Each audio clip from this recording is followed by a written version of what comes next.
이제 우리 이제 그리스도 중심 성경 읽기가 이제 2학기에 들어갔습니다. 그래서 이제 우리가 소선지서를 읽게 되었습니다. 그래서 오늘 우리가 읽은 본문인 하박국 서는 하박국 선지자의 글입니다. 그래서 구약을 읽다 보면 17권의 선지서가 들어있게 됩니다. 거기는 5권의 대선지서와 12권의 소선지서가 들어가 있는데, 혹시 잠깐 이걸 알고 넘어가자면 대선지서 어떤 게 있죠? 이사야, 예레미야가 에스겔, 다니엘. 네, 이게 노래로 불러야 이게 잘 나오는데 이렇게 하려니까 잘 안 나오네요. 그리고 12권의 소선지서가 있습니다. 호세아, 요엘, 아모스, 오바디아, 요나, 미가, 나움, 하박국, 스바냐, 학개, 스가랴, 말라기. 12권의 소선지서가 있습니다. 그런데 이 12권의 소선지서는 이 5권의 대선지서에 비하면 우리가 좀 덜 익숙하게 읽어왔던 그런 선지서였던 것 같습니다.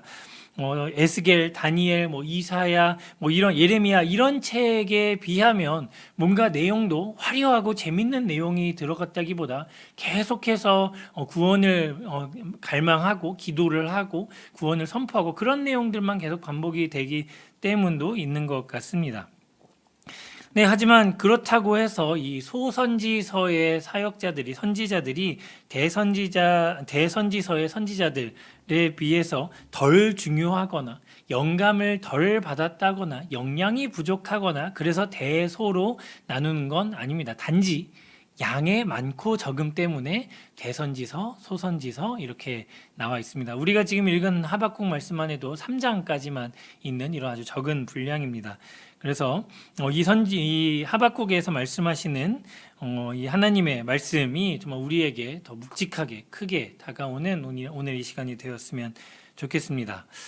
그럼 이 하박국은 어떤 사람인가요? 보통 이 선지서나 선지자에 대해서 설명을 하거나 선지서를 시작을 할 때는 누구의 아들, 어느 집안, 어느 가문 막 이런 거를 하면서 어느 시대에 어느 왕이 있을 때 사역을 했던 선지자고 그런 설명들이 막 이렇게 많이 나옵니다.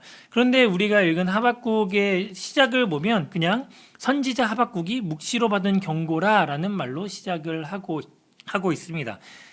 선지자 하박국에 대해서는 그렇게 많이 알려진 것이 없습니다. 정확하게 어느 시대에 사역을 했는지, 어떤 나이대에 사역을 했는지, 어느 지역에서 사역을 했는지 정확하게 알려진 것은 별로 없는 것 같습니다. 어떤 학자들은 많은 연구를 통해서 에스겔이나 다니엘과 비슷한 시대였을 것이다 라고 추측을 하기는 하지만 정확하지는 않은 것 같습니다. 그래서 일반적으로 배경이 예레미야서와 비슷한 배경일 것이다. 아마도 나훔서와도 좀 비슷할 것이다. 라고 이런 추측을 하고 있는데 대충 그 정도의 시대상이다 라는 것을 머리에 가지고 이 말씀을 같이 보면 좋겠습니다. 이 하박국서는 한 가지 재밌는 것이 있습니다. 짧은 3장에 불과한 짧은 책이지만 하나님과 선지자가 대화를 하면서 그 가운데에서 하나님의 구원을 선포하는, 이 선지자가 하나님의 말씀을 깨닫고 구원을 선포하는 그런 선지자이죠. 그래서 처음 2장, 1장과 2장은 하박국의 기도가 나와 있고요. 기도라고 표현하기보다는 오히려 그냥 불평, 불만이라고 표현을 하는 것이 더 정확하다고 생각될 정도로 그런 불평들을 하나님께 마구 쏟아낸 다음에 이제 여호와의 응답을 받는 이제 3장의 내용으로 구성되어 있습니다. 하박국이 어떤 불평을 하고 있습니까? 이제 우리가 아직 요 내용을 읽지 않아서 이제 내일인가요? 모레의 말씀이 우리가 이것을 읽게 될 텐데 어떤 불평을 하고 있냐면 너무 힘듭니다. 정말 그냥 단순하게 얘기하자면 하박국의 지금 상황이 너무나도 힘듭니다. 어떤 것 때문에 힘드냐면 유다의 백성들의 도덕적 또 영적 퇴보가 급속히 진행이 되고 있는 것을 자기의 눈으로 보고 있기 때문에 너무나도 힘들어하고 있습니다. 깊은 고뇌에 빠져 있습니다. 그래서 그는 하나님께 어느 때까지 이렇게 힘든 상황을 보내야 합니까? 언제까지 내가 이렇게 힘들어해야 합니까? 라는 그런 불평으로, 질문으로 오늘 하박국을 시작을 합니다. 1장 2절과 3절의 말씀을 읽어보면 함께 읽어볼까요? 시작. 여호와여, 내가 부르짖어도 주께서 듣지 아니하시니 어느 때까지일까? 내가 강포로 말미암아 외쳐도 주께서 구원하지 아니하시니이다. 어찌하여 내게 죄악을 보게 하시며 패역을 눈으로 보게 하시나이까.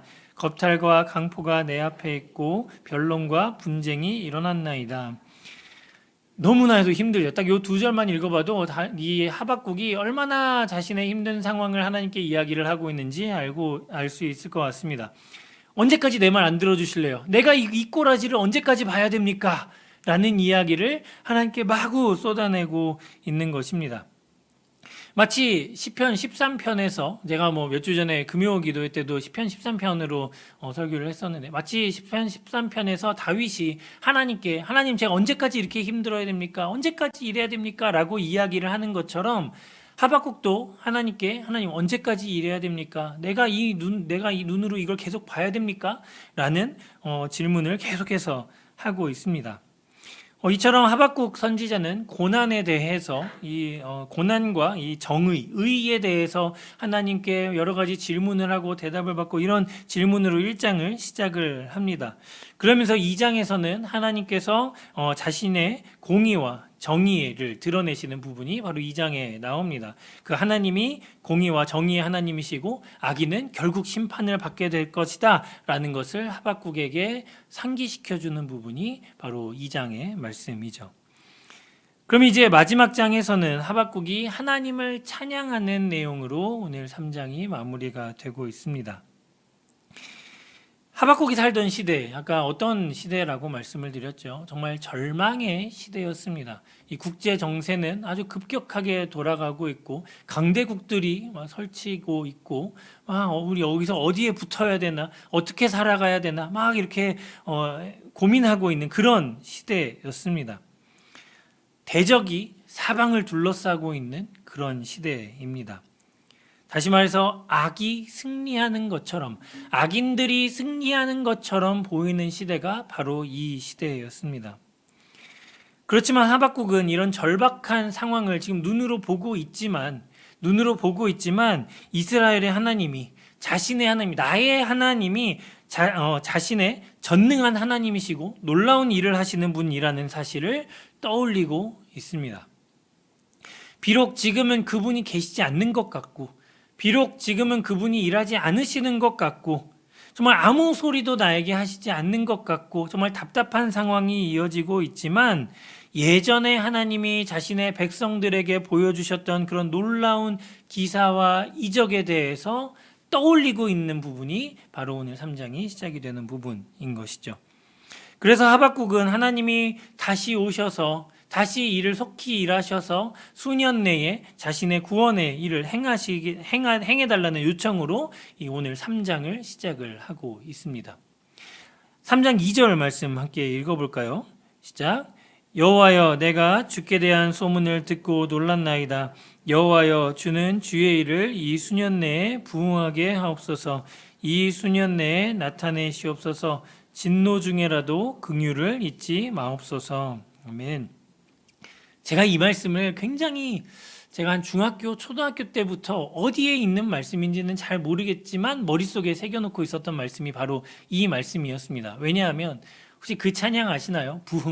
부흥의 불길 타오르게 하소서. 제가 그 부흥이라는 앨범을 제 용돈으로 처음으로 그 기독교 백화점에 가서 테이프를, 요즘에는 테이프를 안 쓰지만 테이프로 사서 들었던 찬양이 바로 그 부흥이었는데, 그 찬양이 시작하기 직전에 이 말씀을 선포하고 그렇게 찬양이 시작이 됩니다. 그래서 이 말씀이 굉장히 머릿속에 깊이 남아있는데, 하박국은 수년 내에, 빠른 시일 내에 하나님의 일을 행하여 주시옵소서, 부흥케 하여 주시옵소서, 진노 중에라도 긍휼을 잊지 마시옵소서라고 하나님께 간절히 기도하고 있습니다. 그런데 하박국의 입장에서 보면, 우리의 입장에서야 하나님이 어떤 분이신지 우리 많이 경험을 하고 있고 지금 어떻게 일하고 계시는지 알고 있지만, 하박국의 입장에서 보면 그 모든 행적, 하나님이 하셨던 그 모든 일들은 이미 옛날 일이었습니다. 과거의 일이었습니다. 모든 일이 끝나고 이게 이렇게 되었구나라는 걸 알고 있는 우리야, 이렇게 되고 나면 이제 하나님이 구원해 주시는 거야 라는 걸 이제 우리는 알고 있지만, 그거를 모르고 있는 현장에 있는 이 하박국의 입장에서는 굉장히 답답한 상황 속에 그저 옛날에 우리 조상들에게 행하셨던 그 하나님께 기도를 하고 있는 것이죠. 선조들이 경험한 것이지 과거에 누군가가 경험한, 저 멀리에 누군가가 경험한 것이지 내가 직접 경험한 것은 아니었습니다. 하지만 선지자는 하나님께 이 놀라운 일들이 자신의 시대에도 그리고 지금 이 시대에도 일어나게 해달라고 간절히 요청을 하고 있습니다. 과거에 그러셨던 것처럼 지금 다시 강림하셔서 현재의 상황을 해결해달라고 하나님께 기도하고 있습니다. 이 장에서 하나님이 다시 찾아오실 것이라는 그런 확신을 얻게 된 이런 하박국은 하나님이 악을 심판하시고 의인을 구원하시는 놀라운 이적을 다시 지금 보기를 원하면서 그렇게 하나님께 기도를 하고 있는 것이죠. 이런 요청을 하고 있는 하박국에게 하나님께서 환상을 보여주셨습니다. 그 내용이 이제 7절부터 나오게 되는데 대충 어떤 내용이냐면 내가 본즉이라는 말로 자신의 환상을 자신이 본 환상을 이야기를 하고 있죠. 그 환상은 하나님이 분노하셔서 이 악인들의 세상을 온 세상을 다니시며 모든 나라를 짓밟고 다니시는 그런 환상을 보게 됩니다. 그러면서 그분 앞에 버틸 수 있는 사람이, 버틸 수 있는 나라는 아무도 없다는 것을 자신의 눈으로 보게 됩니다. 지금까지 본 하박국의 이런 환상은 너무나도 강렬했습니다.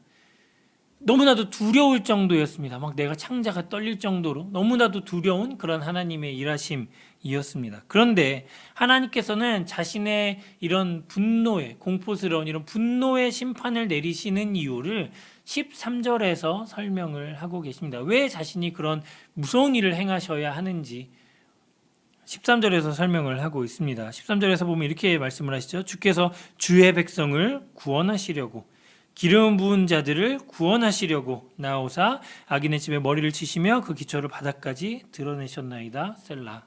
아멘.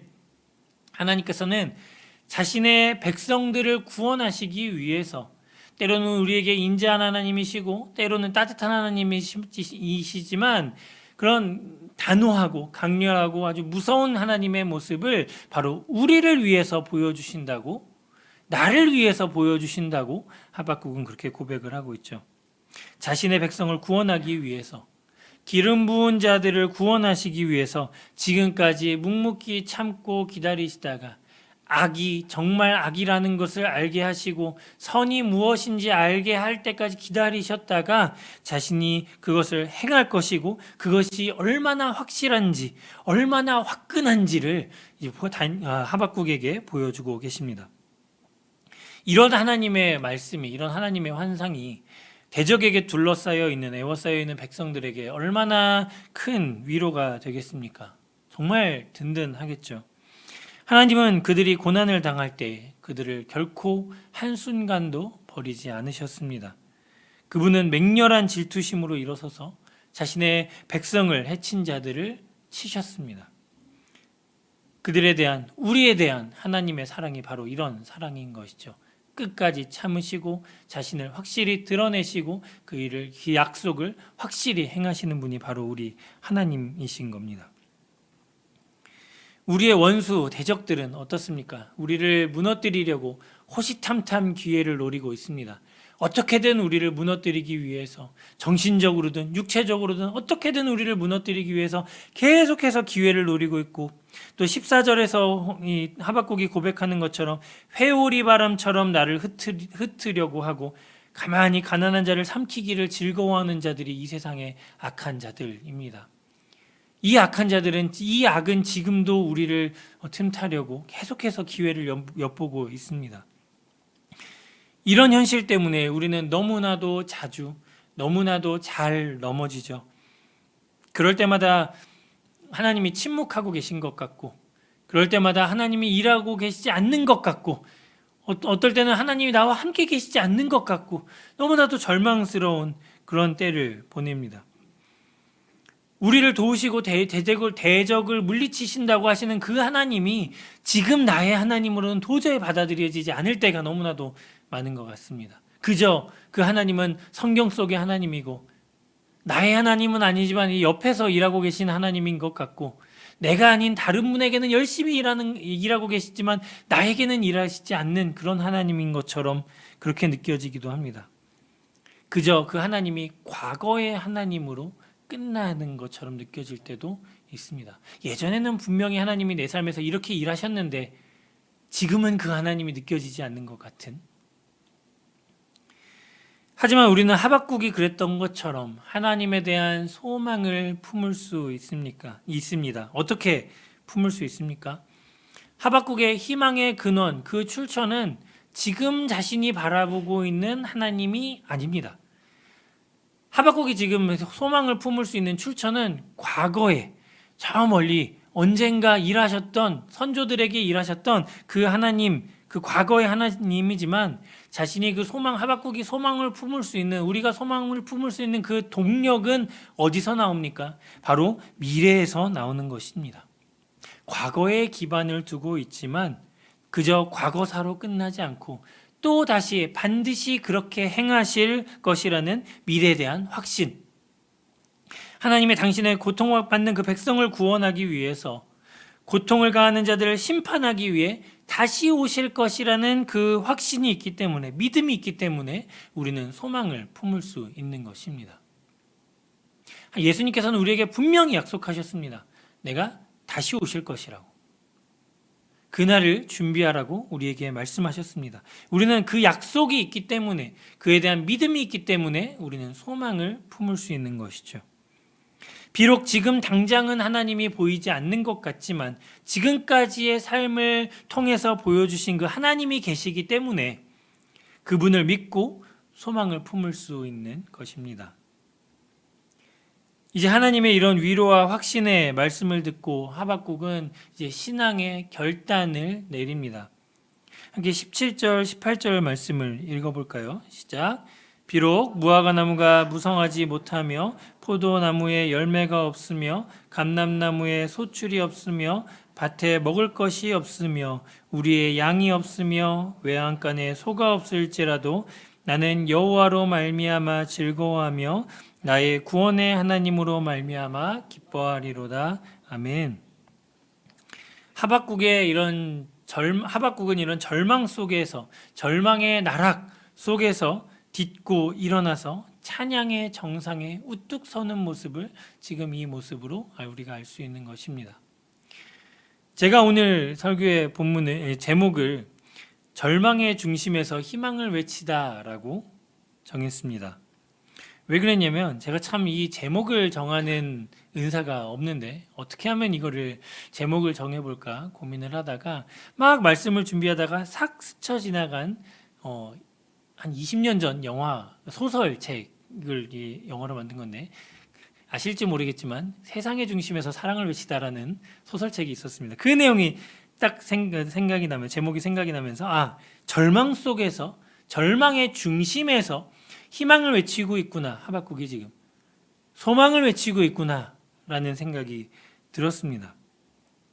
예전에 당신의 백성을 구원하셨던 그 하나님이 앞으로도 그리하실 것이라는 확신이 있다면 절망 가운데서도 우리는 그 하나님을 향한 소망을, 희망을 노래할 수 있는 것입니다. 그 믿음이 없다면 이런 노래가 나오지 못하겠죠. 하지만 이 찬양을 한다는 것이, 절망 속에서 찬양을 한다는 것이 우리가 이론적으로는 알고 있고 어떻게 보면 참 생각을 해보면 아름다워 보이고 참 우리가 찬양해야지라고 생각을 할 수 있겠지만 고난을 당하면서 고난을 허락하신 그 하나님, 고난 속에서 나를 다듬어 가시는 그 하나님을 찬양한다는 것은 정말 어려운 일입니다.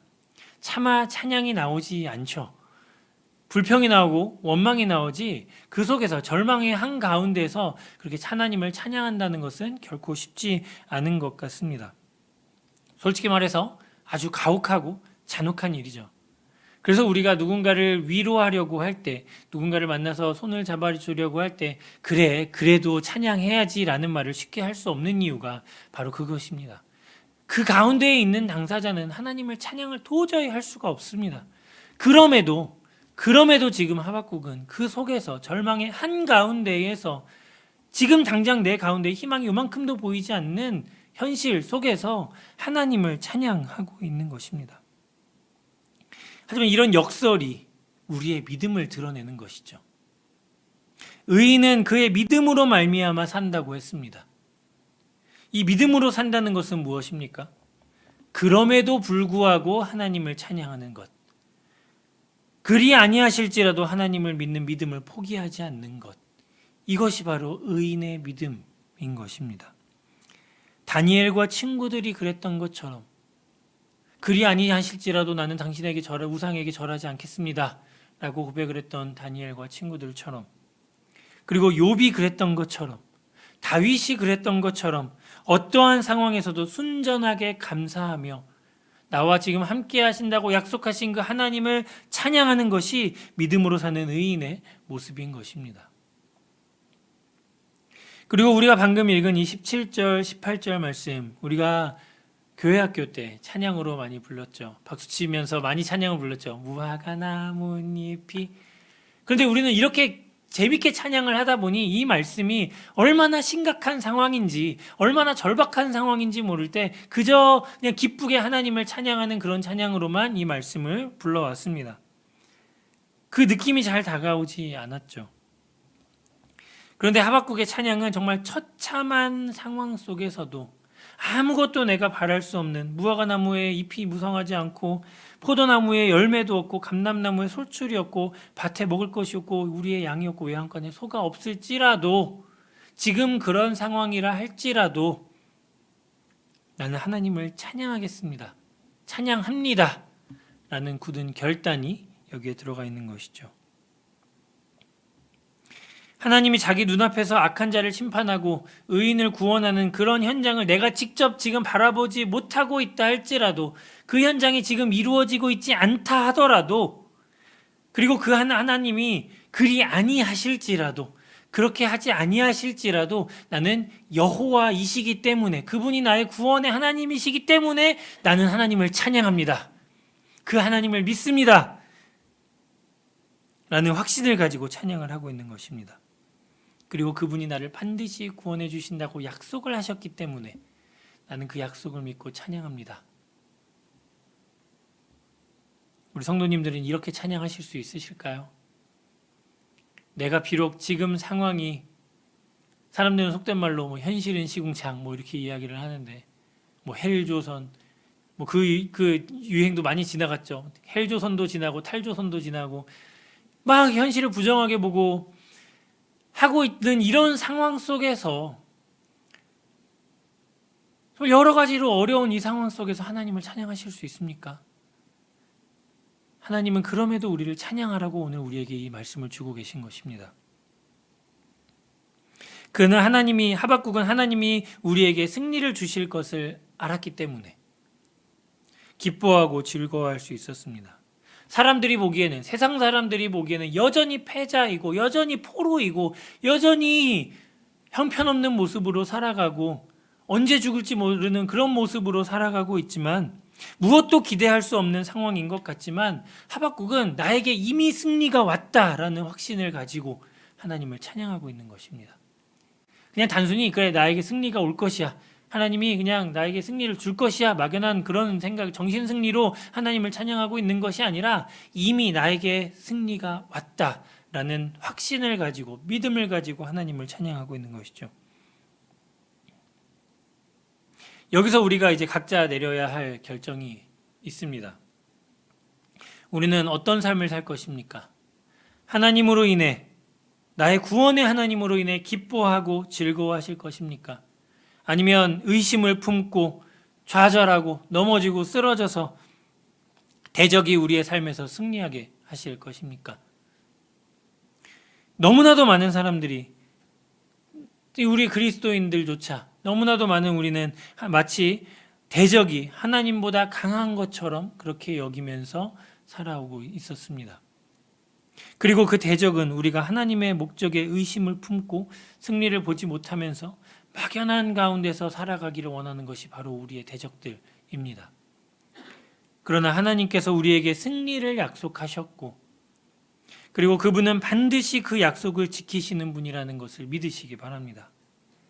그렇다면 하나님이 이 모든 것을 다스리시며 결국에는 마지막에는 주권적인 목적을 이루실 것이라는 것을 확실히 알고 믿기만 하면 되는 것입니다.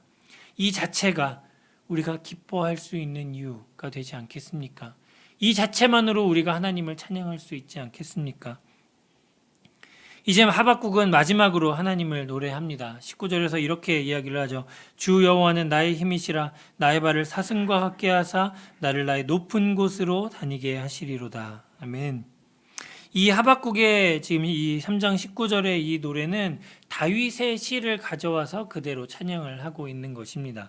시편 18편 31절에서 35절을 내용에 보면 다윗이 이와 똑같은 내용으로 하나님을 찬양하고 있습니다. 하나님께서는 나의 발을 암사슴의 발처럼 빠르게 만드시고 나를 높은 곳에 안전하게 세워주신다는 찬양을 하고 있죠.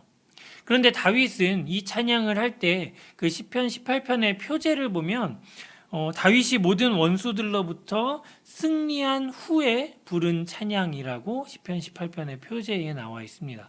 다윗은 이미 승리를 했으니 모든 원수들을 이겨냈으니 그렇게 하나님을 찬양하고 있는 것이죠. 하나님이 나의 발을 사슴과 같게 하사 나로 나의 높은 곳으로 다니게 하신다라는 그런 찬양을 할 수 있었습니다. 이해합니다. 이겼으니 당연히 그럴 수 있겠죠. 그런데 아직 승리를 맛보지 못한, 승리에 대한 희망도 보이지 않는, 그저 하나님에 대한 약속만 붙들고 있는 하박국은 그 다윗이 이미 승리를 한 후에 했던 그 찬양을 하나님께 하고 있는 것입니다. 하박국에게는 이미 승리가 임했습니다. 하박국 선지자는 다가올 갈대아 사람들의 공격과 극심한 기아를 두려워하면서도 하나님을 기뻐함으로 그 두려움을 이길 수 있었습니다. 그것은 단순한 정신 승리가 아닌 승리에 대한 확신으로 가득 찬 찬양이었습니다. 지금 내 삶에서 하나님으로 기뻐하고 있는지, 아니면 대적들로 인해 좌절하고 있는지, 아니면 내가 하나님이 아닌 다른 것을 찾아 기뻐하려고 하고 있는지, 나의 자신을 돌아보며 하나님의 말씀을 깊이 묵상하는 우리 하나은혜 교회 성도님들이 되시길 주님의 이름으로 축복합니다. 비록 나의 눈앞의 현실이 팍팍하고 나의 삶은 비루해도 매일 넘어지는 것 같아도 여호와로 말미암아 결국 이길 것이라는 것을 믿으며 이미 나에게 승리가 임했다는 것을 믿으며 끝까지 하나님을 찬양하는 우리 모든 성도님들이 되시길 주님의 이름으로 축복합니다.